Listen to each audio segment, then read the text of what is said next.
Inside Wisconsin is brought to you by Baycare Clinic, Cobblestone Creek, the University of Wisconsin-Platteville, Mill Home Supper Club, Festival Foods, Capital Credit Union, North Star Mohican Casino Resort, American Family Insurance, and Rolltech. Stormin' Gorman Thomas on Inside Wisconsin. Shut up and sit down. And so here he is, Brewers legend Stormin' Gorman Thomas with us on Inside Wisconsin. Gorman, what is going on? Thanks for being here.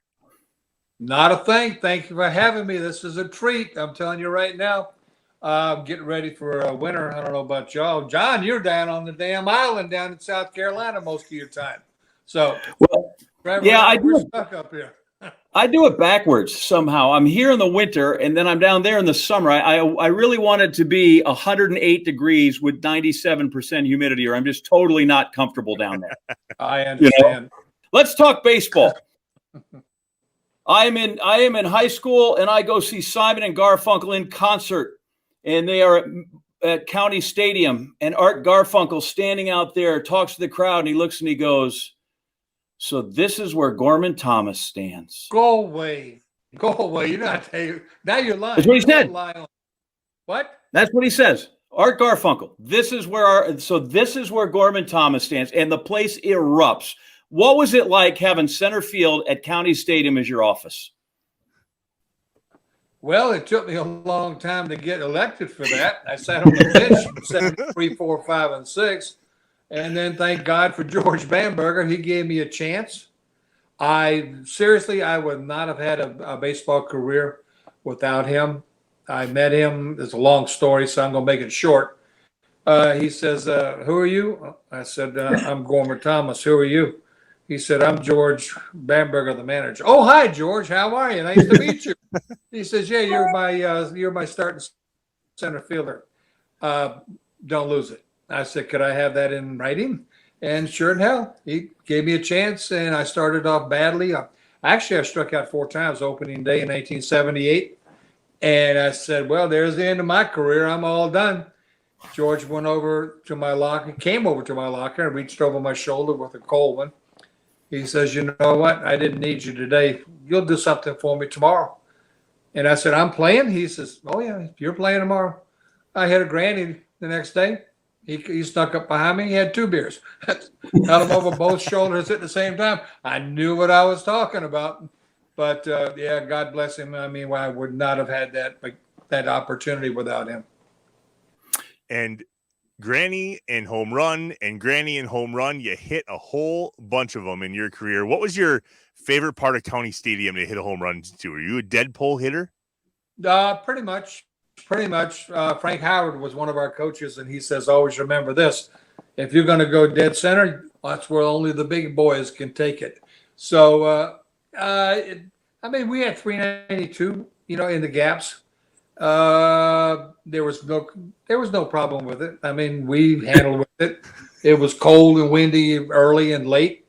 You didn't think about it. I probably was a pull hitter. But it was just a wonderful old girl to play baseball in. You talk about getting to play every day. I've covered sports for God knows how long, 30 some odd years, and spent time that were minor league towns in AA and AAA. I was there in Phoenix when the big club came and they still had the AAA team there. Just the idea, the confidence it gives you when that guy turns over the position to you and says, "This is yours," and you know that you can go 0 for 4. The difference that makes in a player's confidence and how that can set them onto the road, like in your case, where now you're an established big leaguer. Well, and before I even try to answer that question, I want to say I enjoy you on TV because I know you know what you're talking about. Thank you. There are talking heads that don't even know what a baseball looks like. Okay, so after I've said that, okay, I did my time, in the minor leagues. I started off I got drafted as a shortstop by the Seattle Pilots in '69, and I had a cannon. But the trouble is that I would take my time to and be more deliberate and watch the guy run and then let it fly. They finally found out they couldn't sell any tickets behind first base, so they moved me over to third and get a different angle. Same thing. So one year they said, "Let's make him an outfielder." So I had multiple guys during the winters, baseball season in Arizona, actually. And they hit me, 300 fly balls every day after everybody had left. And then I get to hit extra. And that just changed my whole life right there. Here I am, an outfielder with power. So, I had some really, really good years in the minor leagues. And, I didn't think it was ever going to happen any further until George came around. And a person in the locker next to me, Don Money, we would sit there, we would talk baseball, pro or con, what we did on a given day. And he kind of just changed my way of doing it, with the exception of a 2-0 or a 3-1. Everything else I saw were sliders. So he said, "Why don't you look for it? You're quick enough to get around on the fastball." So whatever I hit, probably 269, I'd probably hit over 200 of them off of sliders. So I could hit anybody's fastball, and I don't have to do it again. But Nolan Ryan, yeah, he was 100 plus. There's no doubt about that. Here's a little quick one about that. We're down in Dallas one night, and I can't think of the umpire. Right, doesn't make any difference right now because we all laughed about it. He threw a pitch. The umpire called it a strike, and I turned and I said, "Let me ask you a question. Was that the speed of the ball, or is that the temperature on the scoreboard?" And he said, "Well, it could have been either one." I said, "Oh, okay." And I did hit one that night off of him, and he had a thing that he did after he gave one up. Talk about Nolan Ryan. He would stare down the batter, and he wanted to see if you were going to look at him. So you get back in the dugout, and they said, "Did you look at him?" And I said, "Hell no, I didn't look at him because I know what he would do if he, next time up. He was looking at you." And I said, "Okay." But you learn how to play the game. You're talking about how center field changed your career. So I called my dad and I said, "Dad, we're about to have Gorman Thomas on the show. Tell me what I need to know." And he said, "Ask him about running into the center fielder wall constantly." Apparently, all you did was run in and crash into the wall in center field. That's exactly what he said. Thing too. Let me let you know. Some people, in today's baseball, they kind of they want to just lollipop, go after it slow or whatever, and then at the last stride, make it look like something that's just exceptionally done. You know what? You go get the ball. You know where the fence is at. If it gets in the way, it's going to get hurt. So that's just the way you play. Forget the wall. The wall's going to get hurt. You're not. I had a couple of times where you get wake up and say, "Oh, is it time for breakfast?" But I did that in Texas one day with George. And George is just a small little fella. Okay, he's like 5'8", 5'9", and he had a couple of favorite words, but we can't use them. So I ran into the wall in Texas, and the next thing I know, I woke up. And here's George bending over, looking down to me. "Are you okay? Did I catch it?" He said, "Are you okay?" I said, "Did I catch it?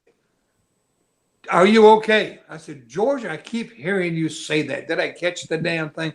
He says, "Yes, you caught it." I said, "Okay, yeah, I'm ready."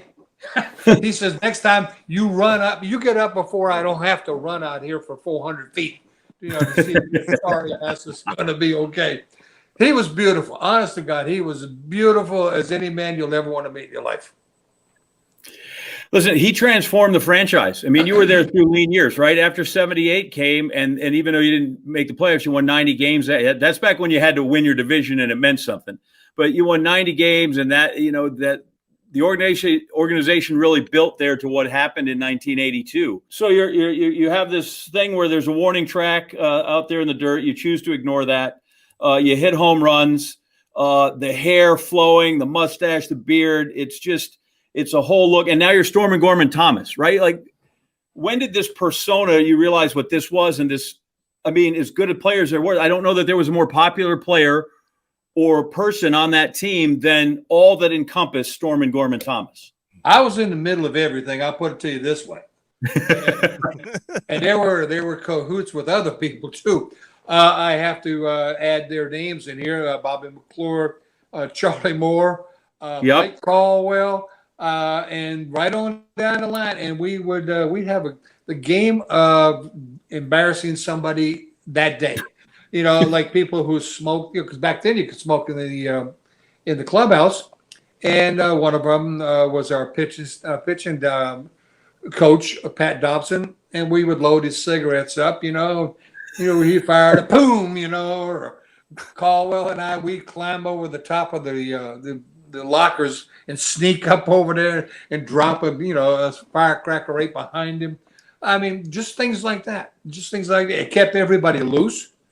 But, it's just something that keeps the guys together. We did things. And here's a little tidbit, too. We're not advocating, drinking and, cigarettes and, and all this. But after a baseball game, and every town that we went to, there was a hardcore section. There was like 5 of us. No matter what, we went and had a little, iced tea, and some coffee, things like that. And there were other guys that would traipse along with us. They didn't drink, they didn't smoke, anything else. They go to bed, if it was possible, 9:00 at night. The rest of us were out, but they came along because they knew something was going to happen every night. Oh, I had a few beers. How about that with Andre the Giant? He's 7'7", and I was introduced to him by the owner of a sports place, really nice place for food. I'm serious. It was Lindell's Athletics Saloon, if you will. And he introduced me to me because I stopped in here to get a burger on the way to Tiger Stadium. And then he says, let's have a beer. I said, I got to go to work. He says, I wait for you. So we go down to Tiger Stadium. We had a nice night. We come back. We'd walk inside Lindell's. And he saw me. He says, oh, little man, come have one. I've been waiting. I go back there in the back. He orders 2 pitchers of beer, and I got 2 glasses of draft. And he says, cheers. He chugs down 2 pitchers to my 1 glass of beer. And all of a sudden, you ever seen 7-7 going backwards? They landed on the ground, right on the floor. They got 2 tablecloths, put it right over him. He spent the night there. Things like that happen all the time. Somehow only just begun with stories with the one and only Storm and Gorman Thomas. More with Gorman Thomas in just a bit. We are Inside Wisconsin. Inside Wisconsin is brought to you by Baycare Clinic, Cobblestone Creek, the University of Wisconsin-Platteville, Mill Home Supper Club, Festival Foods, Capital Credit Union, North Star Mohican Casino Resort, American Family Insurance, and Roll Tech. Helpful critiques, ideas, great stories, people we should know, the great bar in your town, the fish fry you want to know, the fish boil, anything that you want to reach out to us with. We are happy. We are here. You can be the inputters. We're here to listen.